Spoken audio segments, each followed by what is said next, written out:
It's the Real Estate Podcast, brought to you by ANZ Home Loans for financial well-beings. Hey, welcome back to another episode of the Real Estate Breakfast, talking your real estate language, property information 7 days a week. And of course, you can catch us on iHeartRadio, Spotify, Apple Podcasts and Amazon.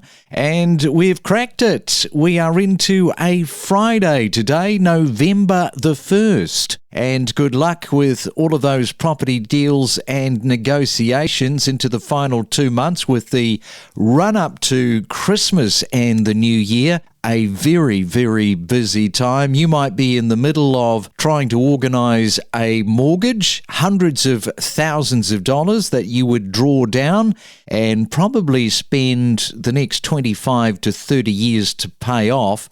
But one of the things that we don't think about when we're signing a contract is the state of our health. You know, we should, but we don't because it's 30 years away, which is a long way into the future. And I can tell you from experience, when I bought my first, second, third, fourth properties, I never really sat down and thought, hey, what is the state of my health? But we should, especially if you've got a family and you are the breadwinner. And yes, of course, there are insurances that you can take out, but isn't it better to be in reasonable shape? And that's where my next guest could have a little bit of an impact on your health. Now, let me explain. A few weeks ago, I watched a new release documentary on Netflix called That Sugar Film by a filmmaker called Damon Gameau. And boy, this really opened up my eyes. Sugar is a massive problem, we know that, but not just the chocolate, the candy bars, the fizzy drink. In Damon's film, he is talking about the invisible sugars that we don't realise we're eating. So welcome, Damon, to the Real Estate Breakfast. Now, first, before we get on to your film, you've been a property owner. You have bought and you have sold. I think you're in the rental stage at the moment.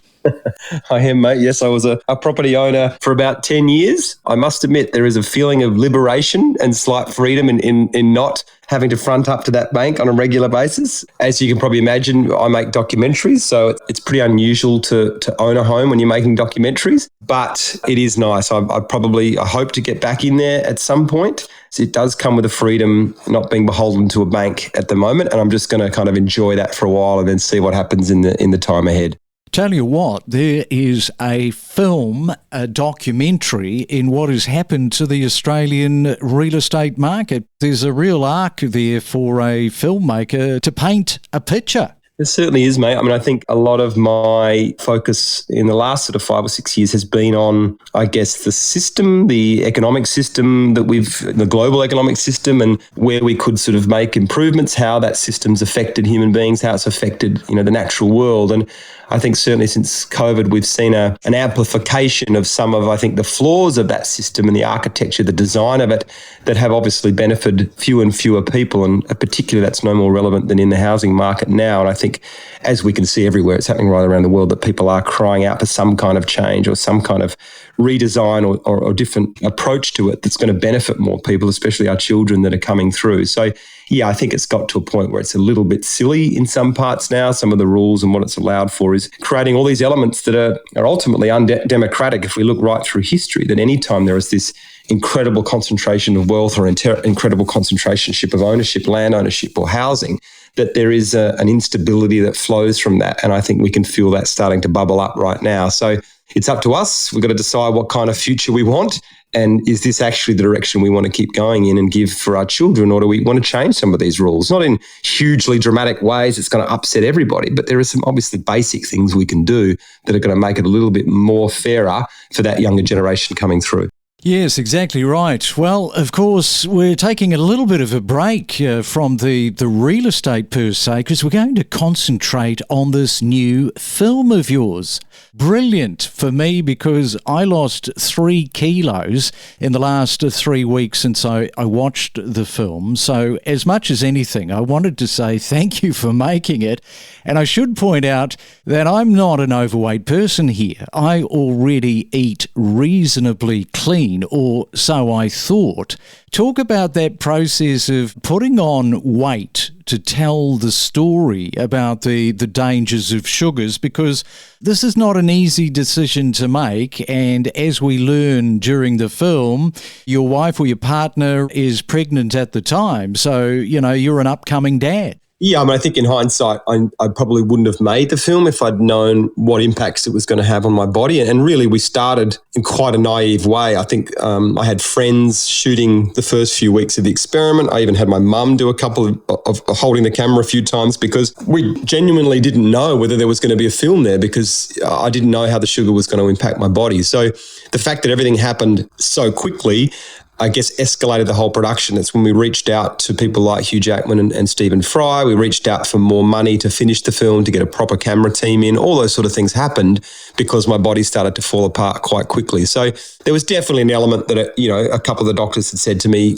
maybe don't keep going. I think you've proved your point. Let's just stop it there. But I think my naivety kind of suited the film, because I was just willing to dive in and see what happens. But, I've got 2 daughters now. I don't know that I'd be making a film like that again now that I understand how corrosive excess sugar can be on parts of our body. But I think, fingers crossed, I've largely got away with it unscathed. My body's back to pretty good health. I have regular checkups, and there doesn't seem to be too much lasting damage. There was a little scarring on the liver for a while there, like a cirrhosis that you normally get from too much alcohol, but you can also get it from too much sugar.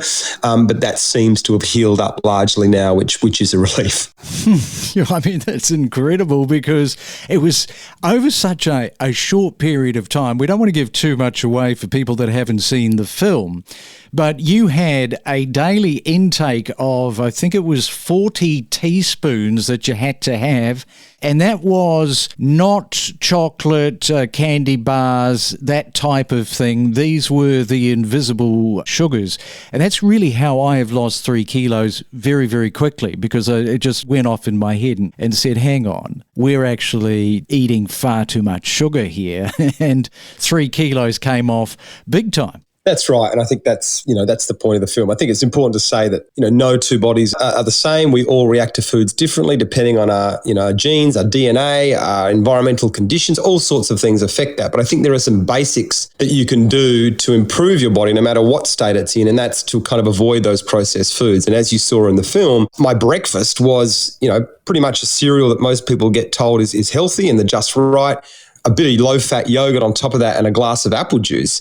Now, there's 21 teaspoons hidden in that straight away. So given that the recommendations are around 6 teaspoons a day, the fact that I was having sort of 3 to 4 times my daily recommended amount before 8:30 in the morning is the issue here. And I guess I never with the film wanted to make it feel dogmatic. I didn't want people to be fearful, especially children, of sugar. It was more about raising awareness, so you actually know how much sugar you're having, and then you can make a conscious choice about your intake. Whereas I think most people right now are quite blind to where those sugars are in their food, and so that's why they're having the excess. So this was never about sort of putting a demonization of this particular sugar. It's just being smart about how much you're having.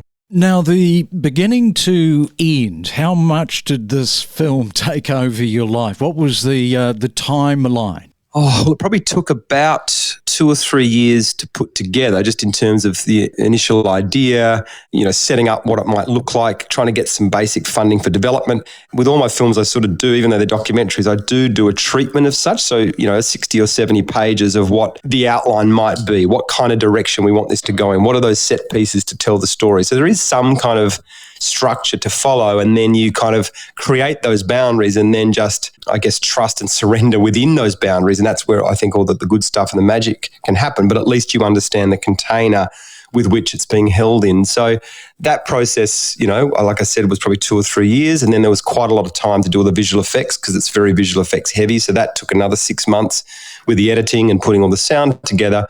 And then with all my films, we build quite large impact campaigns off the back of them. So it's not enough just to say, right, here's the film. We want to provide lots of tools and ways that people can get involved once they've seen the film to enact the change or make the changes they've seen on the screen. So with this film, we had an app people could download where they could scan a barcode in a supermarket. You could shake your phone and all the sugar cubes would drop out and see how many teaspoons are hidden in that particular food product, because I know the companies use metrics that can be a little bit misleading sometimes. So we tried to help people with that. We developed huge curriculum materials for schools. So we've had schools right around the world show the film to the children, do the various learning activities that are associated with the film, whether that is learning how to read labels or to go and do an audit of your own pantry at home. So, that still now has a huge tail on it. There are still schools around the world that are watching the film for the first time in grade 10 or 11 or what it might be. So, again, it's just an example, like I said earlier, of that we can really use stories in a really productive way to make meaningful change in people's lives. And I wish more filmmakers understood their power in this moment, especially where we find ourselves right now and the various things that need to be addressed. Storytellers, I think, are on the front lines there of enacting that change and helping people to see the world in a slightly different way or shift their values so that we can get to that better world that many of us want. And how big of a deal was it for you as a filmmaker to go into the US and do this segment? Because it really did sort of open up the film. And if you drink Mountain Dew, don't give it up. Horrendous amounts of sugar, which you highlighted with the dentist in the US. And I thought you made that point really well. But travelling to another country, that ain't easy. There is a cost to all of that and sometimes a logistical nightmare.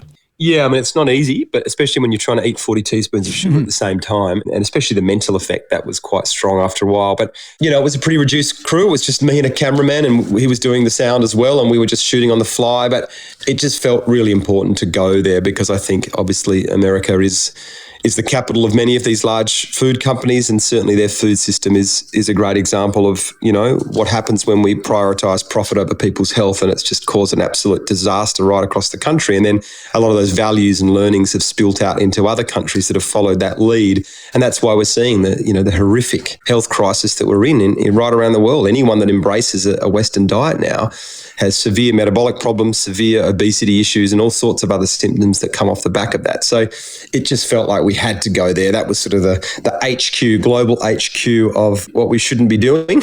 And the film had to visit there at some point. So what is next for you? What are you up to at the moment in terms of filmmaking? So I'm just about to release a new film. I think I've sort of changed direction a little bit and taken some of the learnings from the sugar film in terms of that, I guess, slightly more playful, optimistic, hopeful storytelling and used that to sort of some of our ecological challenges. And so I've just done a film with 8 children who I took across Europe. I drove them across Europe in a yellow bus. So they're 8 children from 8 different countries, aged between 10 and 13. And they're called the Future Council. And I got them to meet the heads of huge companies like Nestle, and ING Bank, and they got to share their concerns about the future, but also find ways to collaborate with some of those organisations about designing services or products that are going to benefit their future. And it's very beautiful. The children are quite incredible. They're very articulate. And again, it was sort of it's an adventure film. What was nice about it was that I wasn't sort of front and centre, so it was nice to actually have to craft the stories of 8 other people throughout the film, but the children are just so funny and engaging that it was a real delight to put together because you just point the camera at some of these kids and they're instantly watchable. So it was a very different process to put together.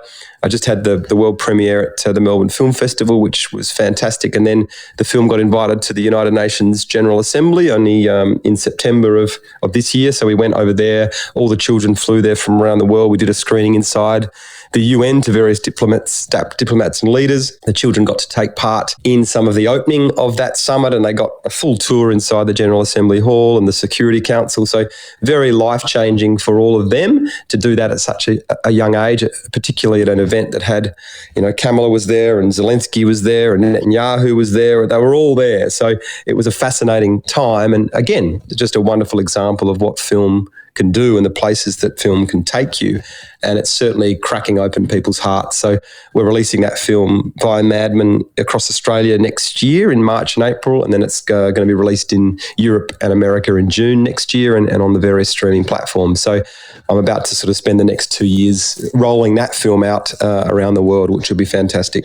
Well, good luck with that. And just circling back to the Netflix, knowing so many people worldwide are watching your film. You hope as many people see it as possible because like you did, it just takes a film for someone to go have a little mind shift and go, oh, I might just change my eating a little bit, and suddenly you've got a healthier person that might have a bit of a longer life to lead. And that's an absolute honour to be able to tell those stories. So, I'm very grateful to any of these streaming services that promote the film. It's fantastic, and I want as many people and particularly students to see it. Well, good stuff, Damon. I certainly enjoyed your documentary. As I say, the body is loving the fact that we are a few kilos lighter. Thanks for coming on to the Real Estate Breakfast, and all the very best of luck for your upcoming films. Thank you, Craig. We connect you to the best real estate information across Australia. The Real Estate Podcast.